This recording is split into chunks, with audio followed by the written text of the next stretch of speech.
성도 여러분 반갑습니다. 우리 주님 주시는 평화가 우리 성도님들의 가정과 기업 위에 충만하시기를 기원합니다. 예수님께서 부활하신 그날 해질녘에 두 명의 제자가 예루살렘을 떠나서 엠마오라는 마을로 내려가고 있었습니다. 그들은 예수님께서 십자가에 죽으신 후에 사도들과 함께 모여 있다가 어떤 여인들로부터 놀라운 얘기를 들었습니다. 그 여인들이 새벽에 일찍 예수님의 무덤가에 가보았는데 예수님의 무덤이 비어 있고 거기서 천사들을 만났는데 천사들이 예수님께서 살아나셨다 그렇게 말을 했다는 소리를 들었습니다. 그래서 함께 있었던 제자 중에 몇 사람이 이제 그 예수님의 무덤에 가보았는데 무덤이 비어 있었고 그렇지만 살아나신 예수님은 만나지 못했다 그런 말도 그들이 들었습니다. 이 두 제자가 지금 엠마오를 향해 나가고 있는 이 두 제자가 들었던 이 말은 분명히 예수님께서 다시 살아나셨다는 부활의 소식이었습니다. 그런데 예수님의 부활의 소식을 들은 이 제자들이 부활의 소식을 들었음에도 불구하고 그 자리를 지키지 못하고 그저 낙심한 채로 자신들의 고향인 엠마오를 향해 가고 있었다 하는 것입니다. 오늘 본문의 내용이 바로 그 내용입니다. 그들은 지난 3년 동안 예수님을 따라다니던 제자들이었습니다. 예수님을 따라다니면서 그들은 그런 생각을 했을 것입니다. 이 예수님이야말로 우리들의 미래를 장밋빛으로 만들어줄 수 있는 그런 분이 아니겠는가. 아주 철석같이 믿었다는 것입니다. 이 지긋지긋한 로마의 속박으로부터 이 로마의 굴레로부터 우리들을 구원해 줄 왕이 되실 것이라 그렇게 그들이 믿었습니다. 예전 우리 조상들이 누리던 그 다윗 왕의 영광과 그 영화를 회복하실 분이 바로 이 예수님일 것이라 그렇게 그들은 기대하고 꿈을 꾸었습니다. 그런데 대제사장들과 관리들이 이 예수님을 십자가에 못 박아서 죽여버렸습니다. 그리고 예수님께서 죽으신 지 사흘이 지나가는데도 아무런 일이 일어나지 않고 있습니다. 그들은 혹시나 해서 한 곳에 모여서 뭔가가 일어나기를 기다렸는데 아무 일도 일어나지가 않습니다. 세상은 여전히 예수를 잡아 죽였던 그 사람들이 오히려 세상의 주인이 되어서 행세를 하고 있습니다.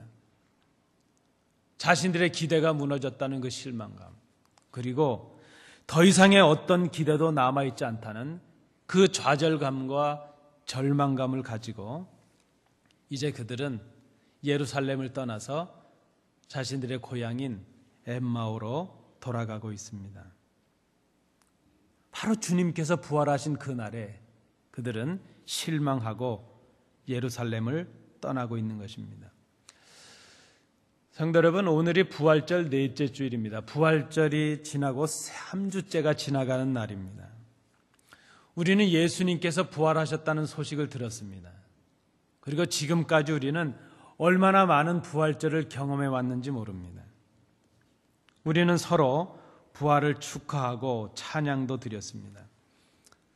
그런데 여러분, 부활절을 경험한 우리, 그 이후에 우리의 삶이 어떤 변화를 경험하고 있는가 하는 것을 한번 생각해 볼 필요가 있습니다. 부활절은 지나갔는데 우리가 살아가는 이 세상은 부활하신 주님으로 인해서 그 어떤 변화를 보여주고 있는가 하는 것이죠. 여러분, 부활을 경험하고 좀 바뀐 것이 있었습니까? 부활절은 지나갔는데 여전히 우리의 삶은 문제로 가득하지 않습니까? 여전히 우리는 실망하고 여전히 우리는 낙심하며 살아가고 있습니다. 우리가 생각하던 기대와 꿈은 더 이상 우리의 마음을 들뜨게 하지 못하고 있습니다. 예수님께서 부활하셨던 그날 예수님이 다시 사셨다는 증언을 들었음에도 불구하고 낙심하고 엠마오로 내려가던 두 제자들, 그들이 바로 오늘 부활의 소식을 듣고 있으면서도 낙심하고 절망하며 살아가는 우리 자신들인 것을 이 본문을 통해서 봅니다. 그렇게 그들이 낙심하고 절망하고 그렇게 해서 엠마오로 내려갔던 그 이유가 무엇일까? 오늘 성경을 통해서 보면 그 첫 번째 이유는 무엇보다도 이 두 제자들이 자신들이 원하는 예수를 믿고 있었다는 것입니다. 이게 무슨 말인가 하면 제자들을 비롯한 그 당시에 많은 유대인들이 가졌던 문제가 바로 여기에 있었습니다. 그들은 예수님을 어떻게 믿고 있습니까? 자신들의 꿈을 이루어줄 메시아요, 로마를 정복하고 그들을 내쫓을 그런 강력한 왕으로, 그런 메시아로 믿고 있습니다. 자신들을 구속해줄 구속자로 생각을 했습니다. 그러나 정작 그들이 믿어야 했던 예수님은 인생의 죄를 담당하시고 고난당하시고 십자가에 죽으시는 그런 죄인들을 대신해 죽으시는 어린 양이었다는 것입니다. 그들은 그 주님을 생각하진 못했습니다. 그저 강력한 왕, 자신들의 꿈을 이뤄줄 왕, 그런 강력한 메시아를 꿈꾸었고 그분을 믿었지만 그렇게 맥없이 십자가에 죽어지는 그 어린 양을 바라보지 못했다는 것입니다. 그들은 예수님을 믿었는데 자신들의 생각과 자신들의 기대 속에서 믿고 있습니다. 선지자들을 통해 주신 그 예언해 주신 말씀을 깨닫지 못했기 때문입니다. 주님께서 그렇게 말씀하셨는데 그 말씀을 기억하지 못하고 깨닫지 못했습니다. 여러분, 오늘 우리가 예수님을 믿으면서도 낙심하는 이유가 있다면 그 이유가 무엇일까 하는 것을 한번 생각해 보시기 바랍니다. 우리는 이렇게 생각합니다. 내가 기도가 부족해서가 아닐까? 내가 예수를 잘못 믿고 있어서 그런가? 뭘 열심히 안 해서 그런가? 그런데 여러분, 진짜 이유는 우리가 예수를 믿고 있는데 진짜 예수가 아닌 우리가 만든 예수를 믿고 있다는 것입니다. 그것이야말로 보이지 않는 큰 우상입니다. 스스로 존재하시는 예수님, 그 예수님 자체, 존재하시는 있는 그대로의 예수님을 믿는 것이 아니라 예수님의 뜻대로 그분을 믿는 것이 아니라 내 생각, 내 수준으로 그저 우리의 기대를 가지고 예수님을 믿고 있다는 것입니다. 내 꿈을 이뤄줄 예수, 내 소원을 이뤄줄 예수, 부활하셔서 우리와 함께 계시는 그 예수님이 아니라 우리의 생각 속에 만들어진, 내 욕심 속에 만들어진 그 예수님을 믿고 있다는 것입니다. 우리가 예수님을 믿으면서도 낙심하는 큰 이유가 여기에 있습니다. 제가 신학교 학생 때에 안병무 교수라는 분이 오셔서 특강을 하셨습니다. 그분이 그때 좀 이렇게 자유로운 신학을 한다고 해서 교계로부터 많은 질타를 받을 때입니다. 근데 그분이 오셔서 하셨던 그 강의 중에 지금 거반 30년이 지난 얘기지만 아직까지도 제 뇌리 속에 남아있는 그 말씀이 있습니다. 그것이 무엇인가 하면 우리가 믿는 예수가 진짜 예수가 아닐 수 있다는 것을 생각해 봐야 된다는 것입니다. 스스로 존재하시는 예수님, 말씀 속에 계시는 그 예수님을 믿는 것이 아니라 내가 믿고 싶은 예수를 믿는다는 것입니다. 그것은 보이는 형상을 믿는 것보다 더 큰 우상이 된다는 것을 우리가 깨닫지 못하고 있다는 것이죠. 여러분, 오늘 이 아침에 우리가 낙심하는 큰 이유가 어디 있는가? 그저 이런 조건 저런 조건, 우리의 상황이 열악해지는 것, 그것 때문에 낙심한다고 생각하기 전에 정말 낙심하는 이유는 우리가 예수를 잘못 믿고 있다는 것입니다. 내가 믿고 있는 예수가 아닐 수 있다는 것입니다. 우리의 믿음을 한번 돌아봐야 될 것입니다. 이 두 제자는 누구보다도 예수를 잘 안다고 하는 사람들입니다. 3년 동안이나 예수님을 따라다니면서 기적을 보았고 그 말씀을 들었습니다. 그런데 정작 예수님이 가시는 길을 깨닫지 못했고 예수님께서 하신 말씀을 기억하지 못했고 그 말씀을 깨닫지 못했습니다. 예수를 믿으면서도 낙심하는 큰 이유가 여기에 있습니다. 영적인 무지에 그 말씀을 기억하지 못하는 무지, 이것이 우리에게 문제일 수 있다는 것입니다. 이 두 제자가 그렇게 낙심하고 엠마오로 내려갔던 이유가 무엇일까? 오늘 본문을 통해서 또 하나의 이유를 찾아봅니다. 그것은 무엇인가 하면 부활하셨다는 그 사실, 그 소식을 믿지 못했다는 것입니다. 그들은 예수님께서 부활하셨던 그날 이른 새벽에 무덤가에 갔던 그 여인들을 통해서 빈 무덤의 소식을 들었고 천사들이 전해준 부활의 소식을 들었습니다. 심지어 그들은 지금 엠마오로 가는 길에 부활하신 주님과 함께 길을 걸어가고 있습니다. 그럼에도 그들은 부활하신 사실을 믿지 못하고 있습니다. 아니, 지난 3년 동안이나 함께했던 그 예수님을 알아보고 있지도 못합니다. 어떤 분은요, 어떤 주석가는 이 부분을 해석하면서 이 엠마오라는 동네가 예루살렘에서 북서쪽에 있으니까 북서쪽으로 한 7마일, 한 25리라 그랬죠. 한 10km 정도 떨어진 곳인데 저녁 때가 되어서 석양이 비쳤기 때문에 눈이 부셔서 옆에 계시는 예수님을 못 알아봤을 것이다. 그렇게 해석을 해주는 분도 있습니다. 여러분, 그런데 오늘 성경은 이렇게 얘기를 합니다. 그들의 눈이 가리워졌기 때문에 예수님을 바라보지 못했다, 알아보지 못했다, 이렇게 말합니다. 아니, 지금 부활하신 주님과 함께 길을 가고 있으면서도 그분이 주님이신 줄을, 예수님이신 줄을 알아보지 못했다는 것입니다. 무엇이 이토록 그들의 눈을 어둡게 했을까? 그들의 눈을 가리웠을까?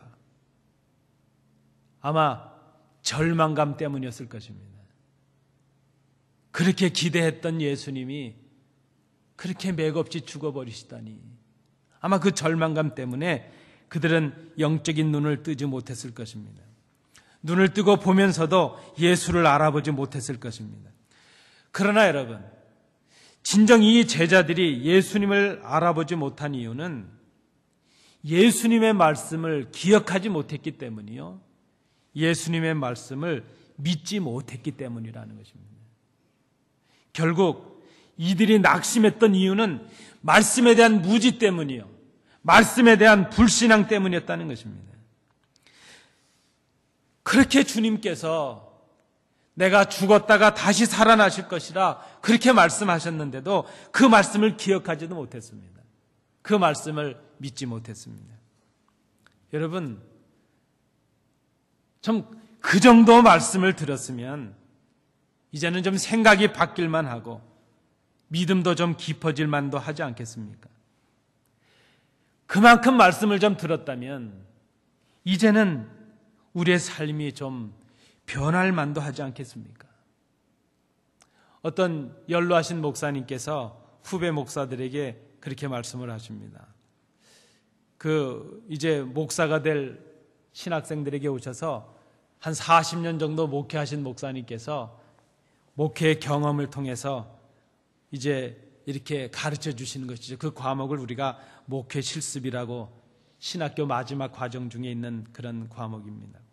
그때 선배 목사님께서 그런 말씀을 하십니다. 예수 믿는 게 그렇게 쉽지 않다고.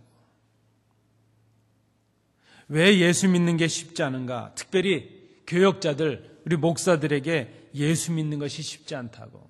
왜 그런가 하면 그 말씀을 머리로는 아는데, 말씀을 이해하고 깨닫고 가르치기는 하는데 그 말씀을 지키며 살아가는 게 얼마나 어려운지 모른다. 여러분, 왜 우리가 예수를 잘 못 믿습니까? 들은 말씀이 없어서 그렇고, 예수님을 잘 몰라서 그렇고, 성경에 대한 지식이 없어서 그렇습니까? 정말 우리가 예수님을 잘 믿지 못하는 이유는 말씀대로 사는 게 어려워서입니다. 말씀대로 우리가 잘 살지 못하기 때문입니다. 말씀을 들을 때는 감격도 있고 말씀을 들을 때는 뜨거워짐도 경험하는데 그 말씀을 듣고 돌아서 버리면 우리의 삶의 자리로 가면 말씀을 다 잊어버리고 맙니다. 여러분, 이제 우리가 좀 말씀 하나하나를 좀 기억하며 살아갈 때가 되지 않았겠습니까? 여러분, 그저 속으로 한번 생각해 보십시오. 지난주에 우리가 말씀을 나누셨는데 지난주 설교 제목과 본문을 혹시 기억하시나요? 저는 예화도 잘 안 들으니까 예화도 잘 기억이 안 나실 것이고 아주 이런 조크도 있으니까요. 너무 걱정하지 마시랍니다. 설교한 목사도 기억하지 못할지 모른다고. 여러분, 우리가 얼마나 말씀과 무관한 삶을 살아가는지 모릅니다. 말씀의 1시간 예배 동안에 그저 우리의 마음을 들뜨게 하는 감격으로 끝나버리고 맙니다. 그 말씀이 우리의 삶 속에서 우리의 생각을 바꾸고 우리의 삶을 바꾸는 주님의 능력이 되지 못하고 있습니다. 그렇게 살아간다면 예수를 잘 못 믿는 것입니다. 말씀에 대한 순종으로 살아가지 않는다면 그것은 말씀에 대한 불순종의 삶을 살아가는 것이라 말할 수 있습니다. 바로 이 제자들이 그랬습니다.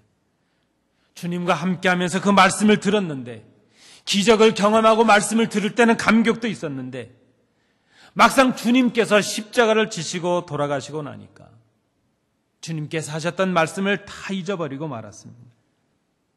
그 말씀을 간직하지 못했고 그 말씀을 순종하지 못했습니다. 말씀을 깨닫지 못하고 기억하지 못하고 그 말씀을 믿지 못하니까 부활의 사실을 믿을 수가 없었습니다. 여러분, 정직하게 고백하십시오. 왜 절망합니까? 말씀을 기억하지 못하기 때문입니다. 왜 낙심합니까? 말씀을 믿지 않기 때문입니다. 말씀대로 살고 있지 못하기 때문입니다. 말씀 속에 역사하시는 살아계신 주님을 우리 삶 속에서 경험하지 못하기 때문입니다. 말씀을 믿지 못하면 오늘 이 제자들처럼 예수님과 함께 걷고 있으면서도 예수님이 함께 계신 것을 깨닫지 못합니다. 육신의 눈은 뜨고 있는데 살아계신 예수님을 바라보지 못합니다. 그래서 그들은 절망하면서 엠마오로 내려가고 있다는 것입니다. 그런데 여러분, 오늘 본문에 보면 놀라운 변화가 나타나고 있습니다. 낙심한 채로 그렇게 예루살렘에서 엠마오로 내려왔던 두 제자가 이미 밤이 깊었는데 지금 그 밤에 다시 예루살렘으로 올라가고 있다는 것입니다. 우리가 이 본문을 살필 때 많은 분들은 엠마오로 내려가는 제자들을 살핍니다. 그런데 저는 오늘 관심이 거기에 있지 않습니다. 엠마오로 내려왔던 그 제자들이 다시 예루살렘을 향해 올라가고 있는 그 모습을 우리가 봐야 된다는 것입니다. 성경은 오늘 그렇게 기록합니다. 왜 그들이 다시 예루살렘으로 올라갔는가? 그들의 마음이 뜨거워졌기 때문이라는 것입니다. 여러분, 무엇이 그들의 마음을 그렇게 뜨겁게 했을까요? 아니, 그들의 마음이 얼마나 뜨거워졌으면 날이 새기를 채 기다리지도 못하고 그 밤에, 오던 날 그 밤에 다시 예루살렘을 향해서 올라갔을까? 오늘 본문은 그들이 그렇게 뜨거워졌던 이유를, 그 사건을 기록하고 있습니다. 부활하신 예수님께서 낙심해서 엠마오로 내려가던 두 제자를 만나 주셨습니다. 그리고 낙심한 그들과 함께 길을 걸어가십니다. 부활하실 것이라는 그 주님의 약속도 기억하지 못한 제자들이지만 그저 절망하고 낙심한 채로 주님이신 것을 알아보지도 못하는 그런 제자들이지만, 믿지 않는 제자들이지만 그 제자들과 함께 지금 주님께서 길을 걸어가십니다. 사랑하는 성도 여러분, 오늘 낙심과 절망한 그런 모습 속에, 우리의 낙심의 걸음걸음 속에, 절망의 걸음걸음 속에 부활하신 예수님이 함께하고 계신다는 것을 믿으십니까? 우리의 눈으로 보여지지 않으면 없는 것입니까? 우리가 너무나도 절망하고 낙심해서 믿음의 눈으로 바라보지 못한다 할지라도 우리의 무지와 우리의 믿음 없음을 탓하지 않으시고 절망하고 낙심한 우리의 걸음 속에 지금 말없이 주님께서 함께하고 계신 것을 여러분 믿고 계십니까? 이루 말할 수 없는 안타까움, 이루 말할 수 없는 그 아픔을 가지시고 그 사랑을 가지시고 말없이 우리와 함께 걷고 계시는 그 주님을 영안을 뜨고 보시는 복된 성도들 되시기 바랍니다. 두 제자는 부활의 소식을 들었습니다. 그러나 말씀에 대한 무지 때문에 그들은 귀를 닫고 말았습니다. 부활하신 주님을 눈으로 보았지만 영안이 가리워져서 그들은 주님을 바라보지 못했습니다. 그들은 예수에 관해서는 이미 알고 있었지만 예수님을 알고 있지는 못했습니다. 예수님께서는 이들의 가진 문제를 정확히 알고 계셨습니다. 이들의 문제가 무엇인가 하면 바로 예수가 누구이신가 하는 것을 그들이 알지 못했다는 것입니다. 여러분, 저는 가끔 그런 경험을 합니다. 전에도 한번 그런 말씀 드린 적이 있는데 제가 비행기를 탔는데요. 제가 잘 아는 야구 선수들이 비행기를 탔더라고요. 제가 제주도에 가는 비행기에서 제 옆자리 뒷자리에 아주 유명한 야구 선수입니다. 지금은 다 감독들도 되시고 은퇴도 하신 분이시죠. 뭐 실명을 대도 되겠죠. 아주 제가 어릴 때 유명 스타들이죠. 김재박, 이해창, 아마 기억하시는 성도들 계실지 모르겠는데 유명한 야구 선수들이었습니다. 얼마나 반가운지요. 나를 알아보면 내가 뭐라고 얘기를 해야 될까. 저를 금방 알아볼 것 같아요. 왜냐하면 제가 그렇게 잘 알고 있으니까요. 저랑 눈이 마주쳤는데 요즘 젊은이들 하는 말로 이분들이 저를 생까는 겁니다. 그저 아무렇지도 않게 대합니다. 저는 그분들하고 눈이 마주쳤을 때 가슴이 철렁하더라고요. 뭐라고 대답을 해야 될까? 근데 그분들이 저를 모르는 겁니다. 저는 그분들을 운동장에서 본 적도 있고 TV로 본 적도 있고 그렇게 유명한 분들인 걸 알고 있는데 정작 그분들은 저를 모르고 있었죠. 여러분, 제가 그분들을 아는 것인가요? 저는 그분들에 관하여 알고 있죠. 그분이 실업선수 때 어디 있었고 어느 고등학교 어느 대학을 나왔고 대학이 여의치 않아서 어디로 갔었고 어떻게 국가대표가 됐고 어떻게 프로선수가 됐고 그에 관해서는 알고 있지만 정작 그분들과 만나서 인격적인 만남을 가진 그분들을 아는 관계는 아니었다는 것입니다. 여러분, 우리가 예수를 이렇게 믿고 있지 않습니까? 예수님에 관하여 우리는 얼마나 많이 알고 있습니까? 성경을 읽었고 그 많은 설교를 통해서 예수에 관하여는 알고 있는데 정작 그분과 인격과 인격으로 만나고 그분과 말씀으로 만나서 그분을 알고 그분이 나를 아는 이 만남, 믿음의 만남을, 그 관계를 우리가 갖지 못했다면 우리는 예수는 알고 있지만 예수는 알지 못하는 사람들입니다. 예수에 관하여는 알고 있지만 예수님을 알지 못하는 사람들입니다. 예수님을 알지 못하고서야 어떻게 예수님을 믿을 수 있겠습니까? 주님은 바로 이 두 제자들의 문제를 정확히 알고 계셨습니다. 그들의 문제는 예수가 누구이신가 하는 것을 바로 알지 못했기 때문입니다. 선지자들이 성경을 통해 예언해 주셨던 그 말씀이 바로 예수가 누구이신가 하는 것을 증거하는 것인데 그들은 선지자들의 예언의 말씀을 깨닫지 못했습니다. 예수님이 바로 십자가의 고난을 통해서 영광을 거두실 하나님의 아들이심을 그들이 깨닫지 못했습니다. 예수님께서 두 제자들에게 성경을 풀어서 말씀을 가르쳐 주십니다. 그리고 그 모든 말씀은 바로 예수님 당신에 관한 증거였습니다. 여러분, 성경이 무엇입니까? 그 복잡한 내용들, 그 많은 내용들 하나로 요약하면 무엇입니까? 성경은 바로 예수 그리스도를 증거하는 책입니다. 오늘 본문에 보니까 예수님은 그 두 제자들에게 성경이 가리키고 있는 바로 당신에 관해서 말씀을 풀어 증거해 주셨습니다. 말씀을 들을 때 그들의 마음이 뜨거워짐을 경험했습니다.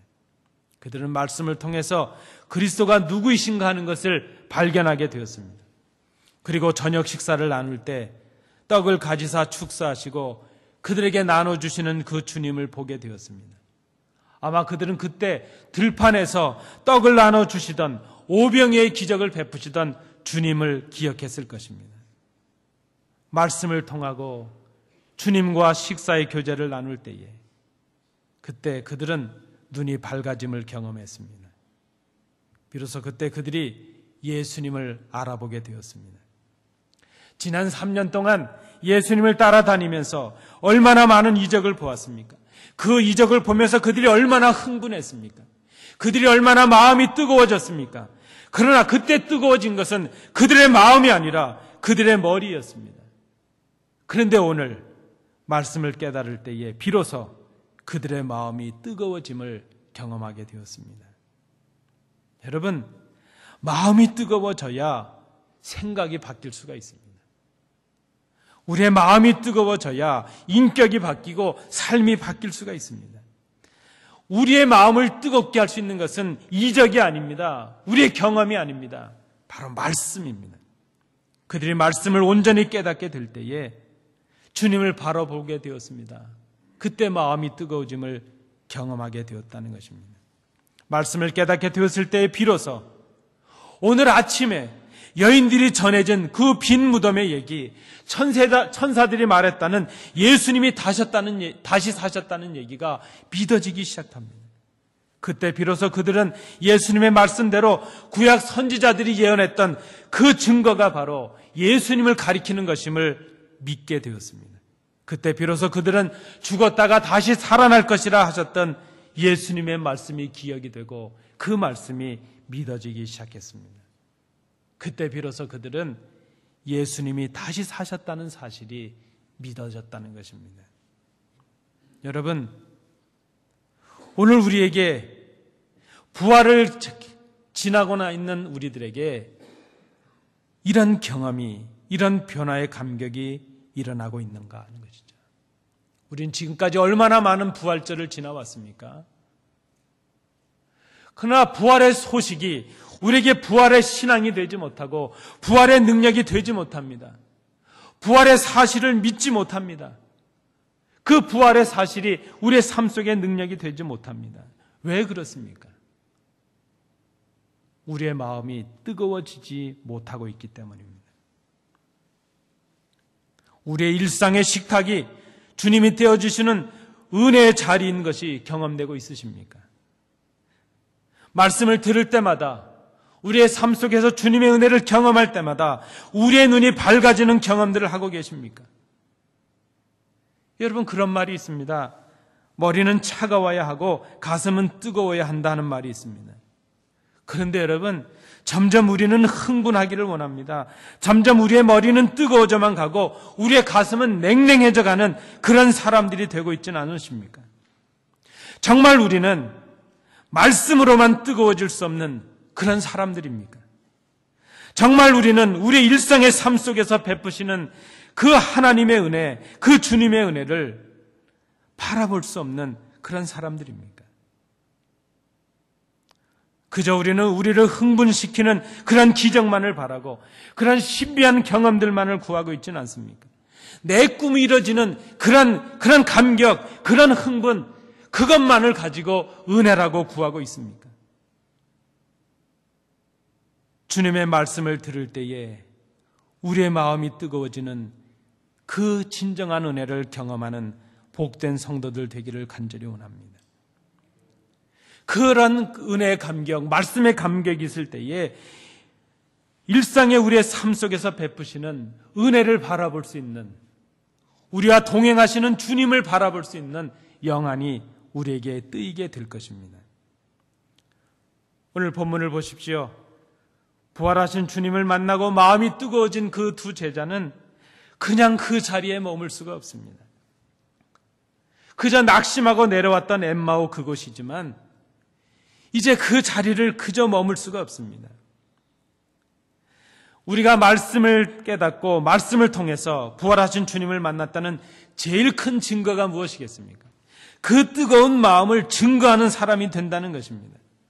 두 제자는 부활하신 예수님을 만났다는 그 뜨거운 마음을 전하기 위해서 그저 그날 밤에 다시 예루살렘을 향해서 올라간 것을 오늘 본문이 기록하고 있습니다. 그리고 11 제자와 모여있는 성도들에게 이 소식을 증거합니다. 그런데 여러분, 그들이 도착했을 때 오늘 본문을 보시면 사도들과 제자들도 예수님이 살아나셨고 시몬 베드로에게 나타나셨다는 사실을 오히려 그들도 증거합니다. 엠마오로 내려오던 제자들도 부활하신 주님을 만났지만 예루살렘에 모여있던 그 제자들도 부활하신 예수님을 만나는 경험을 했습니다. 저는 그런 것을 꿈꿔봅니다. 우리가 주예전에 모일 때마다 우리가 각자의 삶 속에서 부활하신 예수님을 만난 그 뜨거운 마음들을 가지고 그 감격을 증언하기 위해서 모여서 나누는 예배가 될 수 있다면, 그 주님의 은혜를 경험한 삶의 감격들을 가지고 우리가 모이고 그 모임이 될 수 있다면 우리의 예배나 우리의 모임이 얼마나 감격스러울까. 여러분, 그것이 살아있는 신앙이 아니겠습니까? 그것이 살아있는 예배가 아니겠습니까? 그것이 다시 오실 주님을 기다리는 진정한 성도의 삶이 아니겠습니까? 여러분, 기억하십시오. 살아있는 예배라고 하는 것, 우리의 마음을 흥분시키는 그럴싸한 분위기를 말하는 것이 아닙니다. 진정 살아있는 예배라고 하는 것은 부활하신 예수님을 경험한 뜨거운 마음, 그 감격을 나누는 생생한 감격과 증언이 있는 예배, 그 예배가 바로 살아있는 예배입니다. 우리의 예배 속에 함께 계시는 그 주님을 바라볼 수 있는 그 예배, 그 예배가 진정한 살아있는 예배라는 것입니다.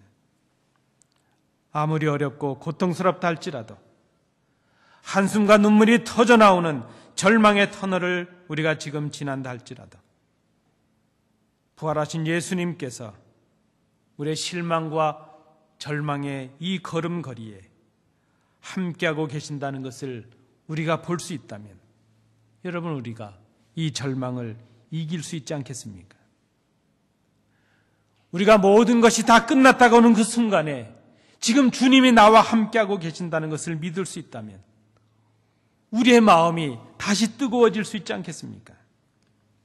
그 주님을 만나고 그 주님의 말씀을 통해서 우리의 마음이 뜨거워질 수 있다면 우리가 이 세상을 이길 수 있는 진정한 용기와 변화를 경험할 수 있지 않겠습니까? 그때 우리는 그 뜨거운 마음으로 다시 예루살렘을 향해 올라가게 될 것입니다. 사랑하는 성도 여러분, 오늘은 교회 창립 35주년 기념주일입니다. 특별히 우리 교회를 세우고 이루기 위해서 그동안 애쓰시고 눈물로 교회를 위해서 섬겨오신 우리 성도들을 위로하며 하나님의 은혜가 충만하기를 간절히 기원합니다. 여러분, 오늘 이 말씀을 통해서 우리가 다시 뜨거운 마음으로 예루살렘을 향하여 올라가는 복된 교회가 되기를 간절히 소망합니다. 기도하시겠습니다. 은혜로우신 아버지 하나님, 낙심하고 절망한 걸음을 걷는 저희들입니다. 그러나 바로 이 절망의 자리에 부활하신 주님이 함께하고 계신 것을 저희들이 보게 하여 주옵소서. 저희들의 마음이 다시 뜨거워지게 하여 주옵소서. 말씀을 통하여 우리의 마음이 뜨거워지고 이제 절망의 자리를 떠나 다시 소망의 예루살렘을 향하여 올라가는 복된 교회 되게 하옵소서. 예수님 이름으로 기도하옵나이다. 아멘.